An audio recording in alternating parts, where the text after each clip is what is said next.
Muy buen día, bienvenidos a este nuevo video donde vamos a tratar un tema muy importante para la salud de nuestros oídos, algo que impacta de manera muy importante y que con los años empieza a tener cada vez más impacto con el ruido, con la música estridente, con el trabajo, con herramientas y que nos conduce a disminuir nuestra capacidad auditiva. Y para platicar de este tema que vamos a tratar sobre trauma acústico, he invitado a la doctora Magdi Carla de Alba. Ella es médico cirujano y partero con especialidad en otorrinolaringología, es decir, que se dedica a atender problemas de oído, nariz y garganta, pero que además durante mucho tiempo, después de un adiestramiento en audiología, ha sido la responsable del área de audiología del Hospital Civil de Guadalajara. Y además ella tiene en su currículum haber concluido una maestría en investigación clínica y que actualmente está cursando el doctorado en salud pública. Magdi Carla, muchas gracias por aceptar nuestra invitación. Bienvenida y empecemos. Muchas gracias, al contrario, es un gusto estar aquí con usted. Magdi Carla, la primera pregunta es, ¿a qué nos referimos con trauma acústico? ¿Qué quiere decir eso? Cuando hablamos de trauma acústico estamos hablando de una lesión que se produce en el oído debido al ruido. Y esa lesión puede ser por una sola exposición a un ruido muy intenso o a una exposición repetida a ruidos no tan intensos.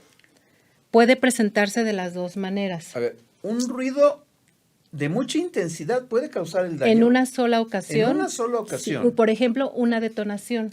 Una detonación, ok. Por ejemplo, un claxon muy cerca de tu oído o algún sonido que sobrepase niveles sonoros de más de 80 decibeles. ¿Con más de 80 decibeles ya hay daño? Ya puede haber daño, sí, en el oído. ¡Wow! Entonces, si la persona se expone a un solo sonido muy intenso, con eso es suficiente para ocasionar daño. Pero también se puede estar exponiendo a ruidos no tan fuertes como, por ejemplo, 80 decibeles, 85, 90, de manera regular y tarde o temprano va a terminar por tener daño en el oído. ¿En qué se traduce ese daño? En pérdida auditiva. Pérdida auditiva. El tema me acaba de alarmar más porque, aquí grabamos en un espacio donde los músicos vienen a ensayar. Sí. Y dentro de este espacio los niveles de ruido pueden llegar hasta 100 decibeles. Pues más o menos alrededor de 110 decibeles es como si estuviéramos en la pista de un aeropuerto. De un aeropuerto. Es más o menos la turbina. La turbina de un avión, sí, más o menos. Ese es como el nivel aproximado de ruido.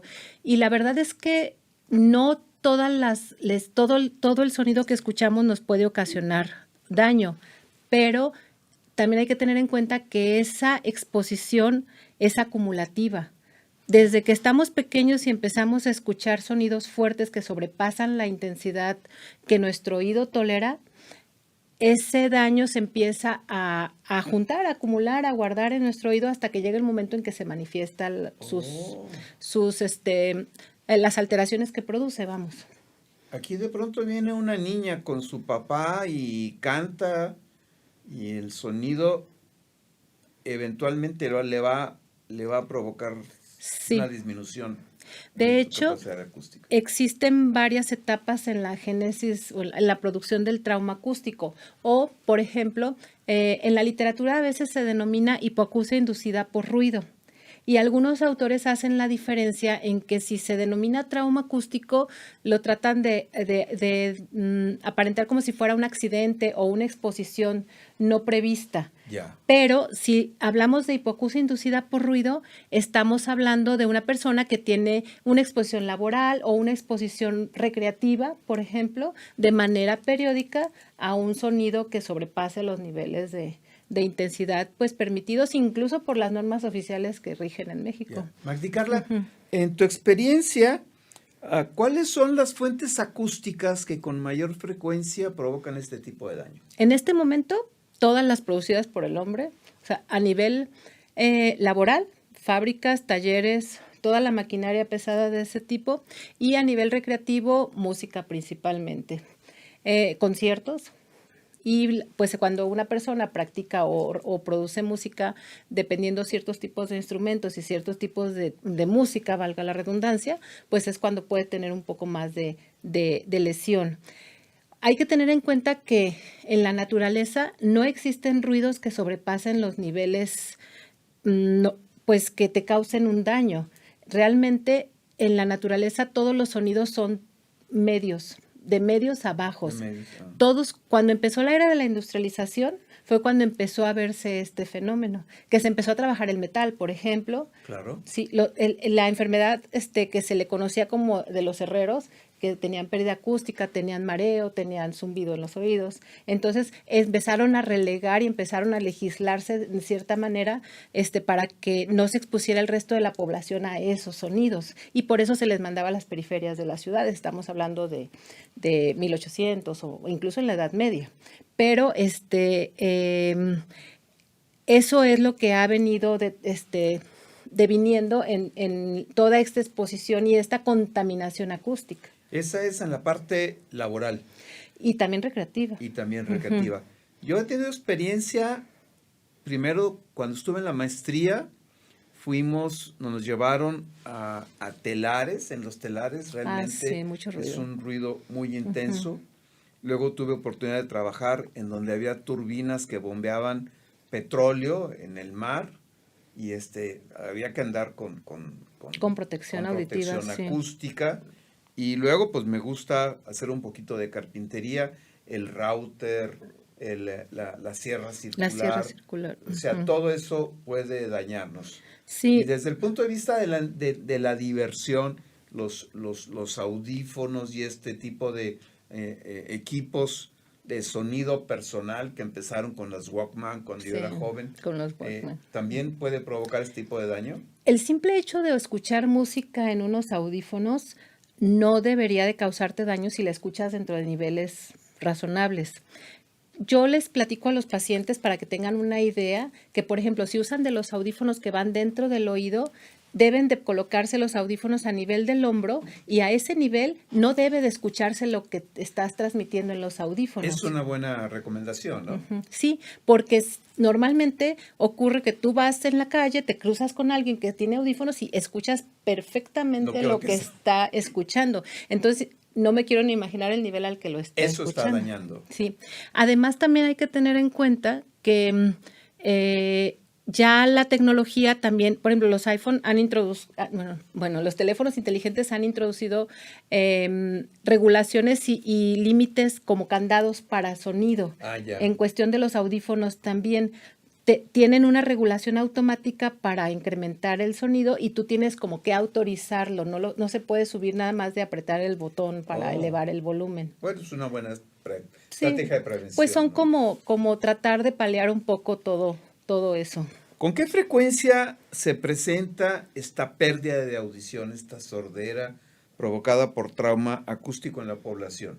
Es muy alta la incidencia. De hecho, la Organización Mundial de la Salud a nivel mundial reporta más de 400 millones de personas afectadas de sus oídos, o sea, con pérdida auditiva. Y de esa pérdida auditiva, un gran porcentaje pertenece a lesión por trauma acústico. Sin embargo, las estadísticas para personas que tienen pérdida por trauma acústica no están bien documentadas porque las pocas series que se tienen son de trabajadores de lugares donde hay ruido. Por ejemplo, de cuestiones recreativas hay muy poca información. Yeah. Y cuando hablamos de cuestiones recreativas, no solo me refiero a música, hay personas que practican cacería o prácticas de tiro, por ejemplo, y también se exponen a ruidos. Entonces, de alguna manera, todo eso queda por debajo de una documentación sistemática de personas que se exponen a ruido y normalmente, como las frecuencias que se afectan por ruido suelen ser los tonos agudos, muchas veces el paciente no siente que tiene ese problema. Cuando hablamos de audición, para poderla objetivar y poder saber cómo escucha un paciente, se tiene que hacer un estudio audiométrico. No sé si me estoy adelantando.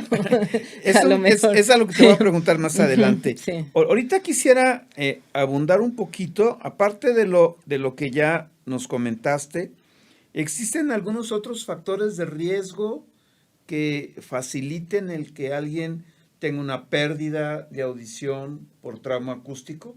¿Hay algún factor genético, algo que favorezca que un grupo tenga mayor susceptibilidad al daño? Sí se ha documentado una relación genética porque se han estudiado grupos de personas que trabajan expuestos a la misma intensidad de sonido, la misma cantidad de tiempo y durante años laborables más o menos similares, y se ha demostrado que todos tienen lesión auditiva, todos, pero algunos la empiezan a desarrollar primero y otros la empiezan a desarrollar después. ¿Cuáles son los factores de riesgo? Pues cuestiones metabólicas principalmente que ya puedan predisponer a alguna clase de pérdida auditiva, mala circulación. Hay que tener en cuenta que en el oído, cuando hablamos de la audición, se tiene que evaluar la parte que corresponde a la audición aérea o conductiva, en donde se involucra la membrana timpánica y los huesecillos del oído, y la audición nerviosa, neurosensorial u ósea, que es donde ya se transforma esa energía conductiva o aérea, que es mecánica, y en la cóclea se transforma en energía bioeléctrica. Pero vamos poniéndolo detrás. Entonces, el ruido llega a nuestros oídos y lo primero que hace es una onda mecánica. El tímpano y transmitir. Vibra. Y luego ya una vez que llega a la parte neural, bueno, hay una comunicación de un nervio que va a donde el cerebro lo interpreta. ¿Es eso? Sí.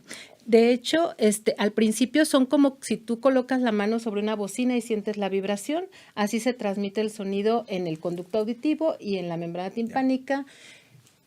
Y se concentra esa energía por medio de los huesecillos, que son 3 y son los más pequeños que tenemos en todo nuestro organismo. Esos huesecillos concentran la energía en una ventana que se comunica con la cóclea o el caracol, que allí es donde células nerviosas efectúan la transformación de la energía. Por medio de un líquido que se encuentra dentro, se mueve ese líquido y se conoce como onda viajera. Entonces, algo que a mí se me hace súper interesante es que la cóclea tiene 2 vueltas y media y están distribuidas las frecuencias a lo largo de sus curvas. Entonces, por ejemplo, en la primera curva, que es la parte basal, están los tonos agudos.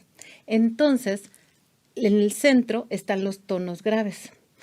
Por eso, cuando un oído recibe un impacto sonoro muy intenso, termina siendo a la vez un impacto mecánico porque llega la onda y son las frecuencias que se dañan primero. Entonces, la cóclea transforma esa energía y la manda por el nervio hasta el cerebro, donde está la parte de la audición que primero recibe los sonidos, que por cierto también el nervio y esa parte del cerebro, la primera, la inicial, sigue recibiendo los sonidos diferenciados en frecuencias con una distribución por tonos y ya posteriormente les da un significado y los interpreta. Porque, por ejemplo, el oído no escucha palabras, el oído escucha frecuencias e intensidades, pero el cerebro es el que les da la significación. ¿En dónde, en ese sistema, cuál es la parte que se daña entonces con el trauma acústico? La cóclea. La cóclea. Corrígeme si estoy equivocado, pero me da la impresión como que si fuera un arpa esa cóclea. Es un caracol. ¿Un caracol? O sea, es 2 vueltas completas y la mitad. Ya. Esas son 2 vueltas y media. Es la parte donde la rampa basal golpea, o sea, daña. Llega directamente el ruido y esa es la parte que golpea. Ya. La siguiente pregunta es, bueno, ¿hay alguna manifestación inicial que yo pueda percibir? Sí. ¿Cuál es?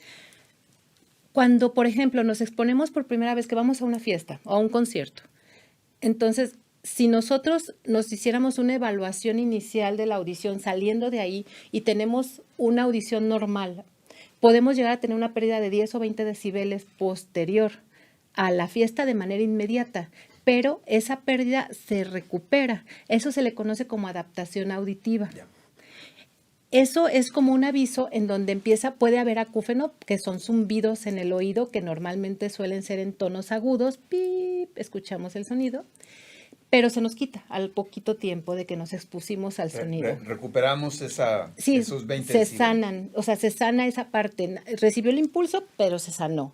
Sin embargo, dejó como su huella, por así decirlo. Posteriormente, si nos seguimos exponiendo al sonido, viene un efecto, una parte de cómo evoluciona la lesión que se conoce como fatiga auditiva, donde ya dura más tiempo el efecto y tarda más en recuperarse, hasta que ya la lesión se vuelve irreversible, que ya es lo que se conoce como trauma acústico, como tal.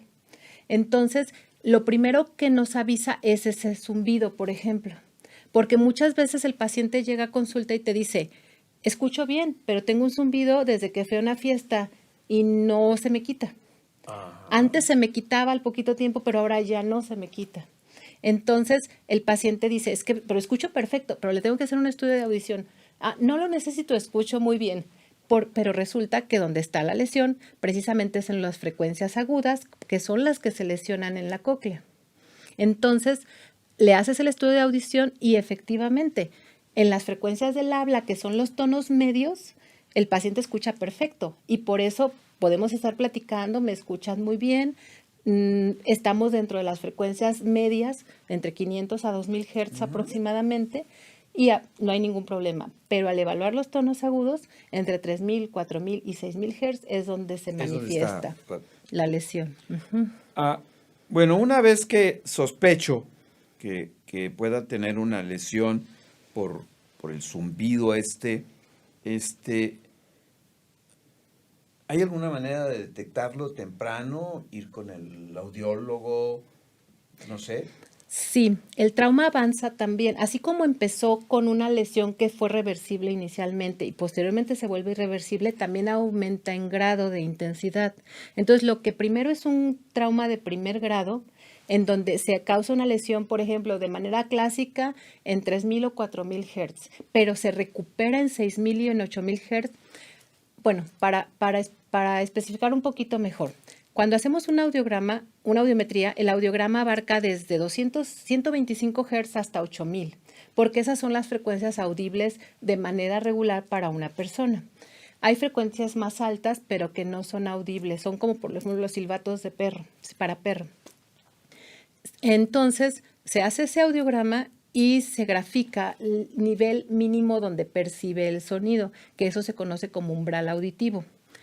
Una vez que se hace esa gráfica, se observa en dónde escucha normal. La Organización Mundial de la Salud y otras organizaciones de audiología dicen que una audición normal es de menos 10 decibeles a 20 decibeles. Entonces, decimos que menos 10 porque son niveles auditivos para medir los decibeles. No son los decibeles donde 0 es ausencia de sonido, ¿sí? Sin embargo, por ejemplo, un paciente puede tener su audición perfectamente normal en tonos graves, en tonos medios, y tener una pequeña caída en 4000 Hz y recuperarse en las demás.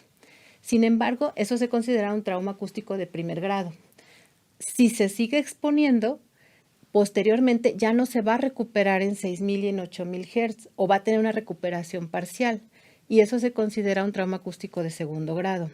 Y cuando ya definitivamente es una lesión más severa y que va avanzando todavía más, es cuando ya arrastró incluso a las frecuencias del habla. Entonces ya se afectaron también los tonos medios. Incluso puede llegar un momento en donde audiométricamente no se pueda diferenciar de muchos otros tipos de pérdida auditiva. ¡Wow!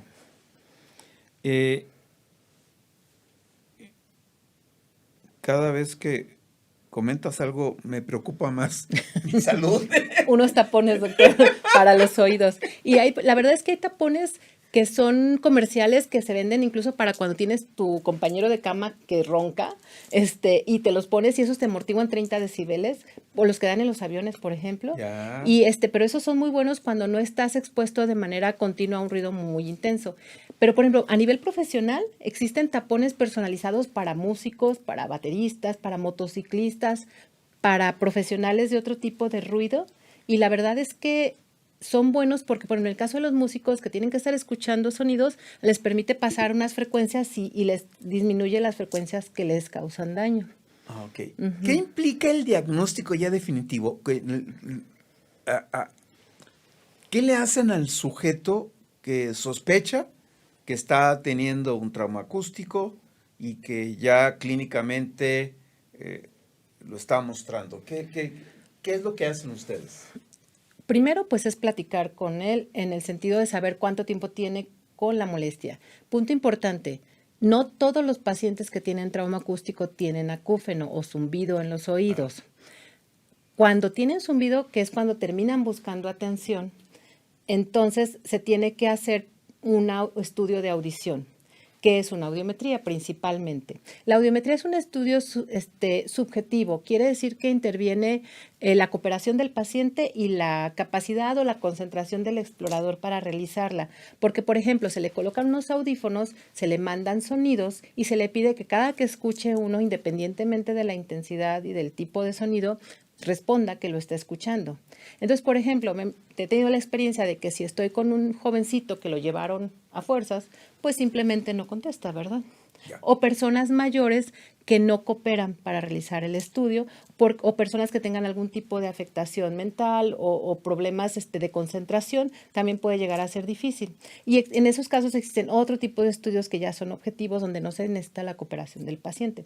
Pero el que sigue siendo válido y el que sigue siendo mucho más fácil de realizar y muy confiable es una audiometría. Es una audiometría tonal, ese es su nombre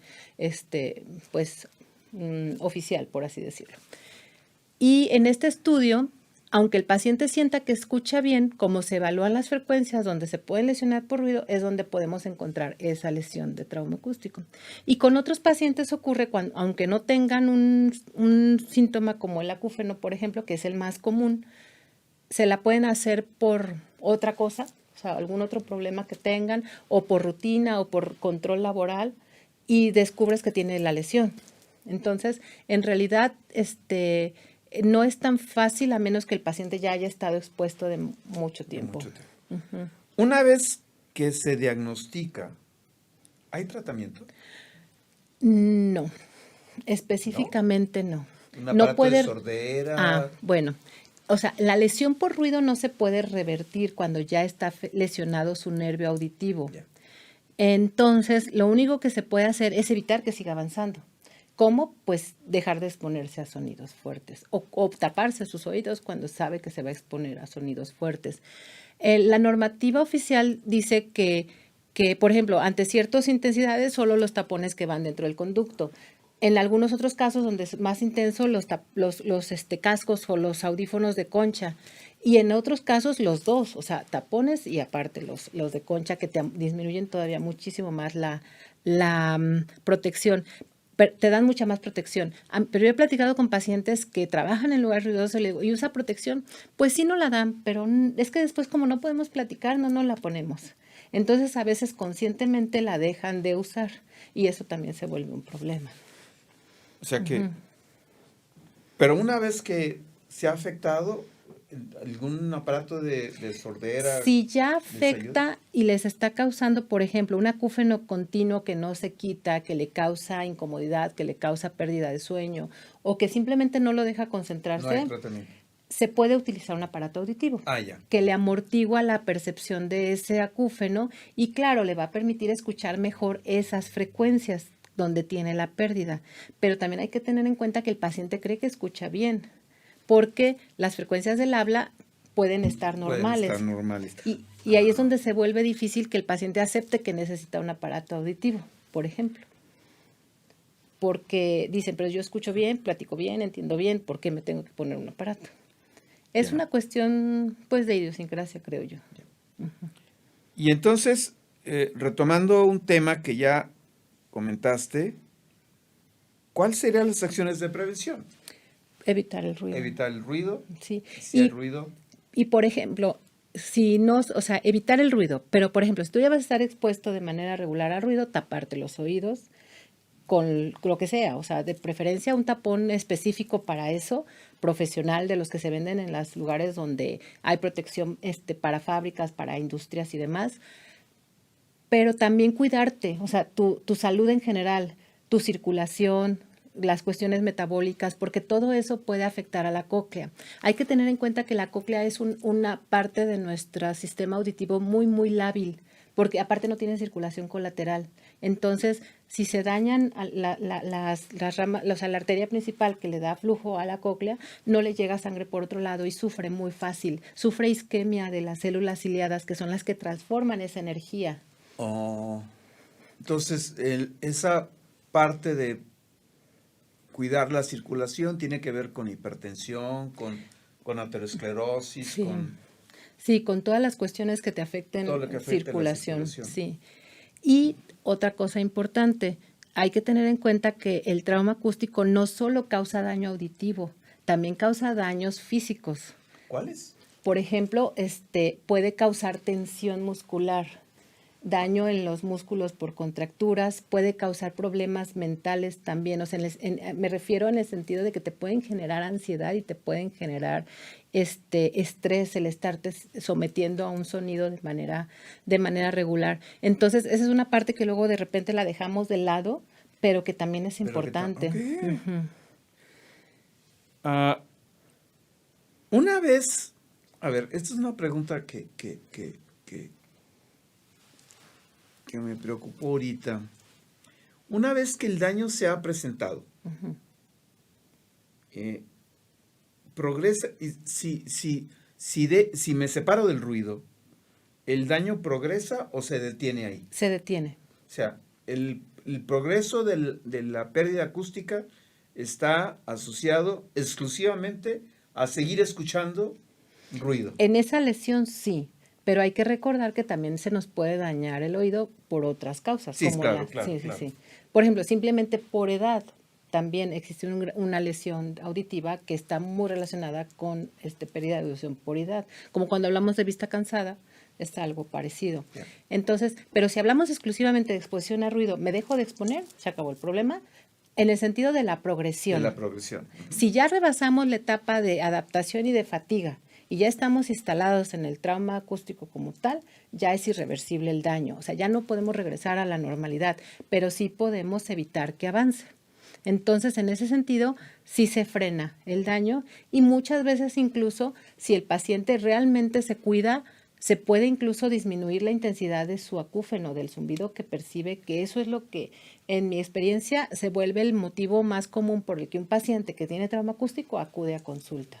Ok, a ver, por ejemplo, un músico, bueno, hay músicos que tocan mucho tiempo, ¿no? Pero sí. Un músico que ensaya 3 horas a la semana con intensidades entre 80 y 100 decibeles, ¿ese lapso de una semana le permite al oído recuperarse o va acumulando Sí daño? le permite. De hecho, una de las legislaciones actuales a nivel de fábricas o de cuestiones laborales donde se genera ruido es que el trabajador tenga oportunidad de descansar del ruido al menos un lapso de tiempo entre ciertos periodos, que depende mucho de la intensidad y del tipo de sonido al que está expuesto. O sea, no hay como algo estándar, vamos, depende mucho. Entonces, si son solo 3 horas a la semana, es muy diferente de una persona que son 8 horas diarias, 5 días a la semana, por ejemplo, o 6 días, dependiendo del tipo de trabajo, en donde está expuesto de manera constante a una intensidad sonora. Ya. En el entendido que si el ruido llega a más de 100 decibeles, puede dañarle en ese momento el oído, ¿no? Sí, por ejemplo, un disparo, que lo percibas muy cerca, un disparo de arma de fuego, entonces te puede causar trauma acústico. Y algo que me ha llamado mucho la atención recientemente es que cada vez personas más jóvenes tienen trauma acústico. Están llegando con... Niños incluso, jovencitos, 12, 10, 13 años, están teniendo trauma acústico que van por otro problema. No es precisamente ese el asunto al que los lleva, pero a la hora de que les haces el estudio de audición encuentras la caída en 4000 Hz, que es la que se relaciona con trauma acústico. Ok, bueno, ya hablamos del pronóstico. Me gustaría terminar con 2 preguntas. La primera pregunta es, ¿están haciendo algún tipo de investigación en este campo, en el hospital donde estás, con los residentes a los que diriges? Ahorita en el Hospital Civil no se está haciendo nada específico. Lo último que se hizo respecto a trauma acústico hay un tipo de cirugía de oído en donde se utiliza una pieza de mano que es similar a la que usan los dentistas, donde se generan frecuencias sonoras constantes. Entonces, ese tipo de cirugía se llama mastoidectomía y se quita el hueso de detrás del oído en ciertas enfermedades. Obviamente, el paciente estamos tratándole su oído enfermo, que probablemente tenga pérdida auditiva. Pero tenemos que tener en cuenta que su otro oído probablemente sea sano y se había encontrado información de que esta estimulación producía daño en el oído contrario. Entonces, ese estudio sí se hizo y sí se encontró que cuando se operaba al paciente y dependiendo del tiempo de que duraba el fresado, se encontraba pérdida auditiva en los días inmediatos a la cirugía, pero después recuperaba otra vez su audición. Sí. Y ¿cuál podría ser un resumen así breve de lo que platicamos? Bueno, no sé si pueda comentarle antes Claro. otra cosa respecto a lo que me preguntó hace un momento. A nivel internacional, sí se está haciendo otras investigaciones para este tipo de problemas, sobre todo las que tienen que ver con regeneración auditiva. Hay que recordar que estamos ante células nerviosas, o sea, es tejido neural el que se daña. Entonces, se han hecho investigaciones con células madre, tratando de inyectarlas o de infiltrarlas en el oído interno, no solo para trauma acústico, también para otros tipos de pérdida auditiva, con resultados no así como tan constantes, sino que han sido resultados variables dependiendo cada trabajo. Todavía no hay algo que tú puedas decir, eso sirve, o sea, también se ha demostrado, más bien se ha investigado sobre cuestiones genéticas que puedan tener, lo que platicábamos en un inicio, que puedan tener más predisposición para esto. Por ejemplo, para ototoxicidad, que es cuando un fármaco daña tu oído, sí se ha demostrado genes específicos que si el paciente tiene esa afectación, puede dañarse. Por eso se explica que un paciente que recibe la misma dosis de un fármaco ototóxico comparado con otro, a lo mejor a uno no le pasa nada y al otro sí. Entonces, esa predisposición genética es la que se está investigando ya de manera más particular en este tipo de pacientes. Todavía no hay uno. Sí se sabe que existe esa predisposición, pero no se conoce todavía cuál gen de manera específica es el que la produce. Y a mí lo que se me hace todavía mucho más interesante es esta cuestión de la regeneración auditiva, porque si se ha tratado con éxito ciertas regeneraciones neurales a otros niveles, pues en teoría se debería de poder también a nivel de la cóclea, sí, que es donde empieza el nervio auditivo literalmente. Entonces, una de esas cuestiones es por la infiltración o la inyección de células madre, que, punto importante, no es fácil, o sea, no es como ponerlas directamente en la cóclea, pero se pueden poner, por ejemplo, en el oído medio, y a través del oído medio hay unas ventanas que son donde se conectan los huesecillos. Existe otra que no tiene huesecitos, pero permite el paso de sustancias. Entonces, se han hecho estudios que han inyectado en el oído medio sustancias para que puedan permitirse el paso hacia la cóclea. Realmente no hay nada concluyente, pero yo creo que pudiera ser un camino, pues. Sí. Reconstrucción de oído. Sí, regeneración. En ratones, algunos autores han reportado éxitos razonables, pero en el ratón tienes que medir a fuerzas la audición de manera objetiva completamente, o sea, no hay otra forma. Entonces, pero bueno, hay mucho, son de las áreas, el oído creo yo que es todavía de las áreas en la otorrino y quizás en medicina que tienen muchos, como mucha oscuridad, hablando del conocimiento, vamos. ¿Por qué? Porque, por ejemplo, no podemos biopsiar la cóclea. En un paciente vivo que tiene un problema de pérdida auditiva, una lesión, realmente pues es imposible que a veces sepamos, y muchas veces ya cuando se les hace el estudio de audición, las lesiones que encontramos ahí pueden ser similares a muchas otras, o sea, ya es cuando sobrepasan ciertos niveles de pérdida, pues tiene sordera, tiene hipoacusia profunda y no podemos saber realmente, solo supones que se la provocó por lo que el paciente te platica, pero no hay una manera de decir, fue por esto o fue por aquello, ¿no? Entonces, creo yo que eso hace que exista un amplio campo todavía de investigación. De trabajo por ahí. Eso y el tratamiento del acúfeno, yo creo que son de las cosas que tienen mucho futuro, en cuestión a que todavía hay mucho que investigar, mucho que buscar. Sí. Y como resumen, ¿qué y podemos el decir? resumen, muy importante. La lesión por ruido a todos nos pasa. O sea, aunque a mí me ha pasado con pacientes que dicen, no escucho música, no esto, no aquello, no lo otro, y tienen lesión por ruido. ¿Por qué? El ruido, el del tráfico, simplemente se vuelve una contaminación sonora. Entonces, todos podemos ser susceptibles a tener lesión por ruido.